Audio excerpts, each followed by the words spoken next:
মানে কি বলে আমাদের আমরা ওনাকে আসবে আমরা একদম বুঝতে পারিনি, মানে আমরা না চাইতে উনি এসে গিয়েছে। তা উনি কিছুক্ষণ কথা রাখবে, আপনারা প্রত্যেকে মনোযোগ দিয়ে শুনবেন।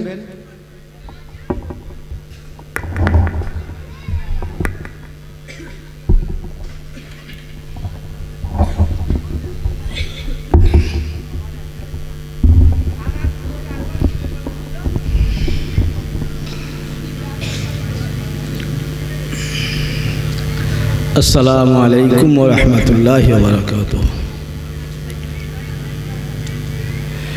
نحمده ونستعينه ونستغفره ونعوذ بالله من شرور أنفسنا ومن سيئات أعمالنا.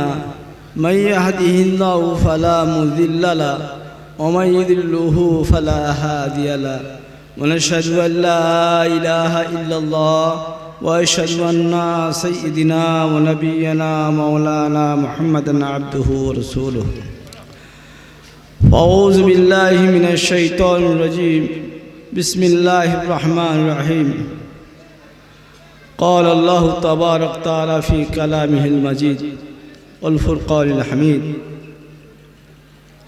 قل هل يستوي الذين يعلمون والذين لا يعلمون. وقال الله تبارك وتعالى في موضع آخر: بسم الله الرحمن الرحيم. قل إن كنتم تحبون الله فاتبعوني يحببكم الله ويغفر لكم ذنوبكم والله غفور رحيم. صدق الله العظيم.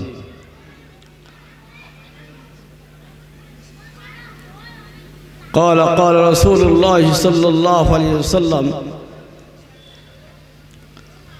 طلب العلم فريضة على كل مسلمة.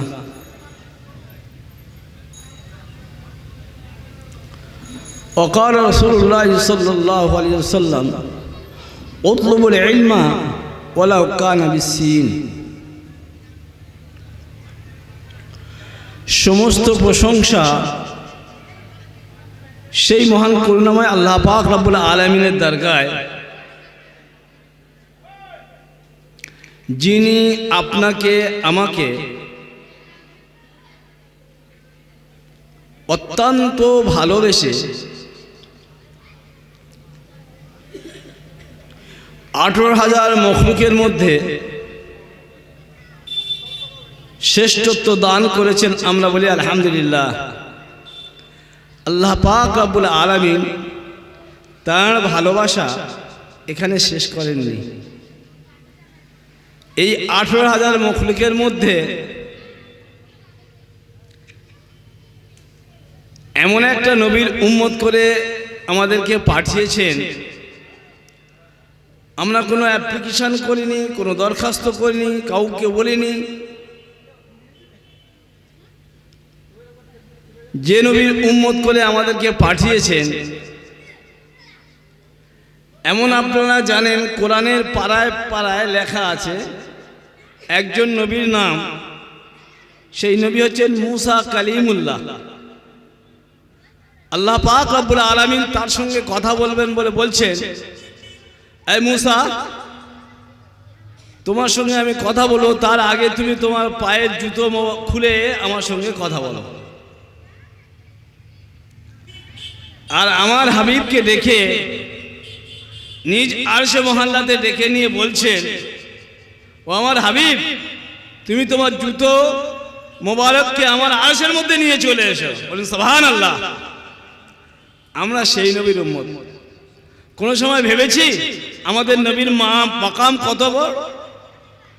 আল্লাহ পাক রব্বুল আলামিনের পরে আমার নবীর মাকাম।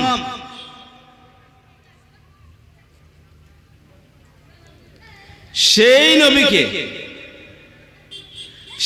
নবীকে দরুদ পড়ার কথা বলেছেন।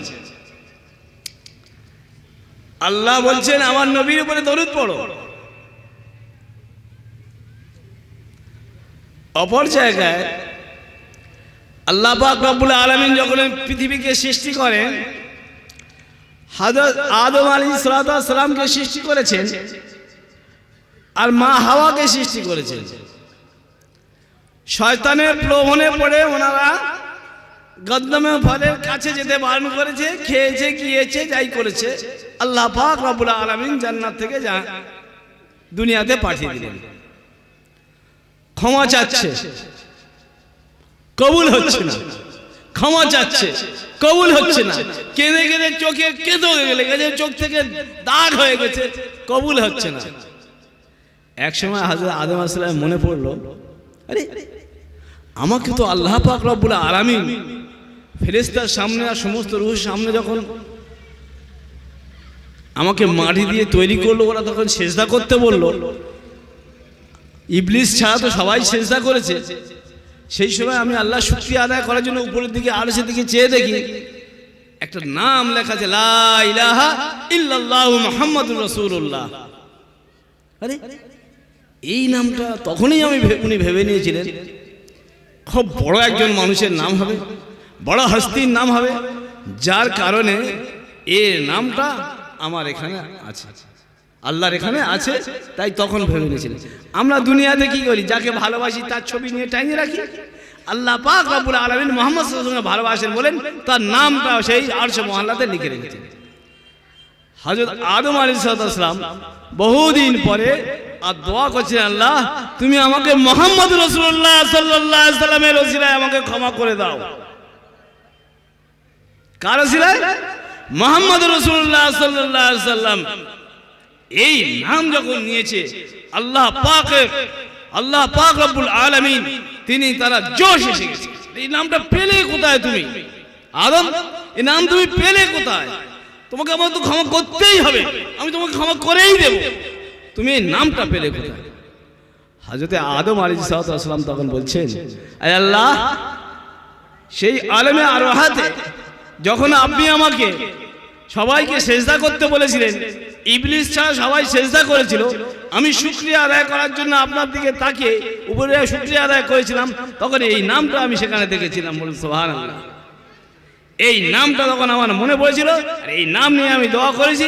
এখনো পর্যন্ত আমি আপনি যখন এই দোয়া করব, হযরত মুহাম্মদ রাসূলুল্লাহ সাল্লাল্লাহু আলাইহি ওয়াসাল্লামের নাম নিয়ে যদি দোয়া করি, আল্লাহ পাক রব্বুল আলামিন কবুল করবেন। তা আমরা সেই নবীর উম্মত, কত মর্যাদা সেই নবীর উম্মত। এই খায়রুকুম মান তাআল্লামাল কুরআন ওয়া আল্লামাহু, যে কোরআনকে শেখে আর অপরকে শিক্ষা দেয়, সেই শ্রেষ্ঠ। আরে খায়র মানে শ্রেষ্ঠ, খায়র নবী শ্রেষ্ঠ। আমরা যে শ্রেষ্ঠ উম্মত তার কারণ কি? শ্রেষ্ঠ উম্মত হওয়ার কারণ কি? এটা কারণ তো আছে, যে এই মানুষকে ফার্স্ট প্রাইজ দেওয়া হলো, একে সেকেন্ড প্রাইজ দেওয়া হলো, এই জায়গাটা ভুল করেছে, ওকে থার্ড প্রাইজ করে দেওয়া হলো, ও দুটো ভুল করেছে, এ একদম ভুল করেনি, একে ফার্স্ট প্রাইজ দেওয়া হলো। তো এই শ্রেষ্ঠ প্রাইজটা কি কারণে রাসূলুল্লাহ সাল্লাল্লাহু আলাইহি ওয়াসাল্লাম পেয়েছেন, আর আমাদেরকে সেই শ্রেষ্ঠ উম্মত কেন করেছেন? নবী করিম সাল্লাল্লাহু আলাইহি ওয়াসাল্লাম শেষ নবী, এই শেষ, আর কোন নবী আসবে না। কিন্তু মানুষের লেচার হচ্ছে এই যে চলতে ফিরতে চলতে চলতে চলতে চলতে ভালো কাজ করতে করতে সে ভুলে যায়, খারাপ জায়গায় পৌঁছে যায়। যেমন আল্লাহ পাক রব্বুল আলামিন তার নিয়ন্ত্রণ অনুযায়ী আদম আলাইহিস সালামকে সৃষ্টি করেছেন, কিছুদিন পরে আবার মানুষ গোমরা হয়ে যাচ্ছে, আবার একজন নবী পাঠিয়েছেন, এরকম পাঠাতে পাঠাতে 1 লাখ বা 2 লাখ মতান্তরে নবী পাঠিয়েছেন। এমন একটা নবী হযরত ঈসা আলাইহিস সালাম পাঠানোর পরে এমন জাহেলিয়াতের যুগ এসে গেছে যে মানুষ অন্ধকারের দিকে চলে গেছে।